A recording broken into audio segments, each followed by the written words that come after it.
Ashley. I'm going to be your nurse today. I have an order for Dr. B to administer some saline to get you hydrated back up. Are you okay with that? Yeah, sounds good. Perfect. Okay, so I'm going to wash my hands. All right, Bob, so go ahead and give me your name and date of birth. Bob Johnson, 1165. Perfect. So I see that that's right. I'm going to go ahead and double check that with the MAR, and it is Bob Johnson, room 102. We do have the correct solution, 0.9% sodium chloride, 1,000 milliliters, continuous over 8 hours. We've already calculated that our drip rate is going to be 21, and that's based on 125 mils an hour.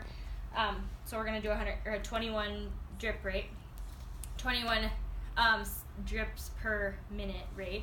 I'm going to go ahead and administer Bob's infusion based on the 6 rights: right med, right patient, right dose, right date or time, right documentation, and right route. So the first thing I'm going to do is I've washed my hands. I'm going to raise Bob's bed to a comfortable working height. I'm fairly tall, so it's going to be up there for me. The next thing that I am going to do is make sure Bob's side rails are up just for his protection. My safety, again, I'm going to raise it up, raise the bed up. The next thing I'm going to go ahead and do is place Bob's arm in a comfortable position, but I'm also going to place it in a position that is comfortable for me to administer the IV. So the first thing I'm going to do, I've already verified everything with the MAR. I have my IV set up here at the correct rate. The next thing I'm going to do is I'm going to take a tourniquet, and I've already picked this left arm for Bob because it works for me on this side. I'm going to go 4 to 8 inches above the site that I'm kind of peeking at here. And we're just going to make sure it's an easy release tie here. Perfect. So I'm going to go ahead and palpate a vein down here for, I'm going to go ahead and palpate a vein that I think would be the best one for Bob to do. It's going to be a vein that rebounds, that's squishy, you know, that kind of thing. I'm going to go ahead and monitor the skin integrity around there to make sure he's got actually great skin integrity. I'm going to check for a radial pulse, and Bob has one. Doesn't have a hand. Does that mean I still have my arm? You do, Bob. It's there. Good stuff. Okay, so we know that that's present. Bob does not have any arm hair as he is a plastic patient, but in real life I would trim that if we needed to do that. So now that I found the vein that I want, I'm going to go ahead and loosen the tourniquet so that Bob is not uncomfortable and in excruciating pain after having that tourniquet on for an extended period of time.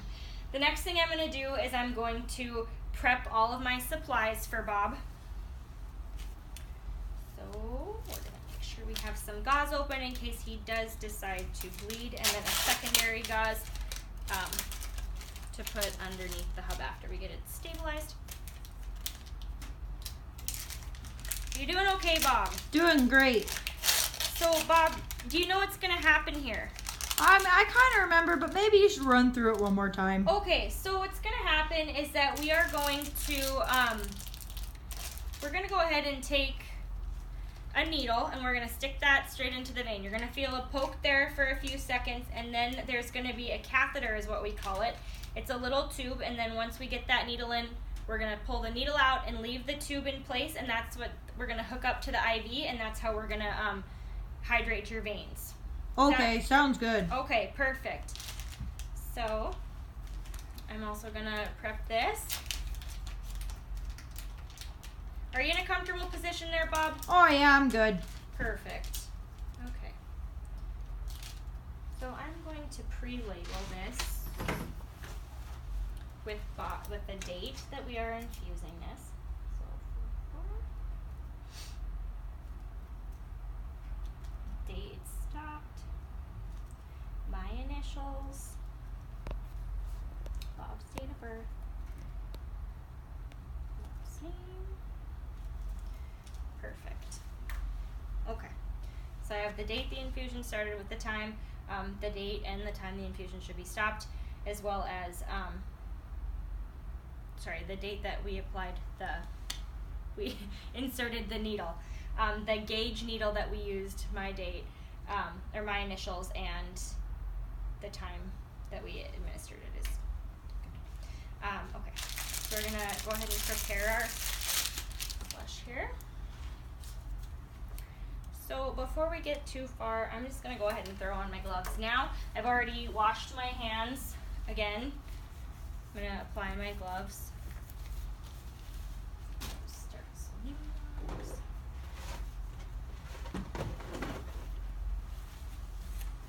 Okay, my garbage ready. Still doing okay, Bob? Doing great.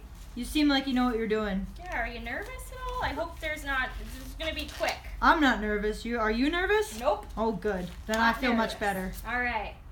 So I've already prepared my tape here for after. I'm gonna go ahead and take an alcohol swab. I'm gonna use this as my sterile site in case we need to set something down for a minute. Pop that off.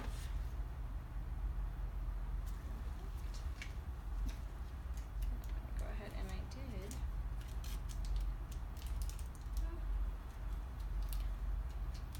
Get that one back again. So it's still sterile. We are still in this little gravy boat.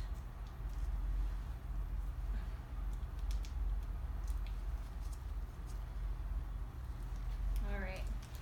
We're gonna just go ahead and test that out. Whoop, and we are good there. Okay. So again, we're maintaining sterility of this the whole time because we don't want to contaminate Bob and we don't want to cause any unnecessary infection. Thanks, Ashley. I really appreciate that. Okay, so the next thing I'm going to do is I'm just going to open this up too so we have some easy access to get to it. Perfect. So now that we have everything set up, I'm going to go ahead and reapply my tourniquet. Okay, Bob, here we go. I'm ready. Let's do it. All right. Okay. All right, so we're gonna just go ahead and clean this. We're gonna clean this site that we picked, okay? I'm gonna start from the inside and work our way out. That's cold. I know, I'm sorry about that. Let's go ahead and do her one more time. You a farmer, Bob? Got a little bit of a dirty arm there, so we'll just make sure we get it nice and clean. Yeah, I have cows. They got out yesterday. Oh, sure. Ugh. All right. So while that dries, we're just going to, again, make sure we have everything that we need. Perfect. Okay. So we let that dry for 30 to 45 seconds. I'm going to go ahead and make sure that my my hub is loose off of this here,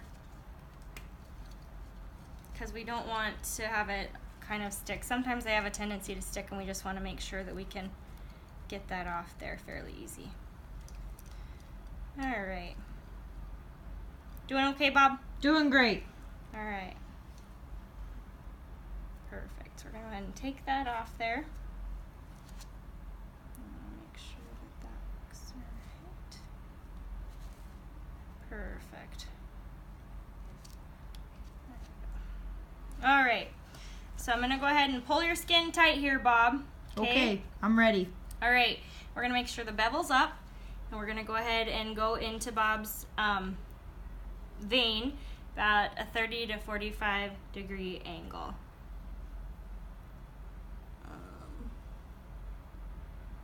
So go into Bob's vein there. Well, that was just a little poke. It wasn't bad. It was a little poke. You're doing well. Okay, so now that we see the flashback, we're going to go ahead and advance the catheter and not the needle. Oh, shit. Okay, I have a faulty catheter tip here. It is definitely busted. So, Bob, we're going to just toss that away in the sharps, okay? Grab another one out of my thing right there. They're up in the top. The plastic on that catheter tip was a little busted, okay? So we're just going to go ahead and re-swab here. Oh, thanks. I appreciate that. Okay, we're going to clean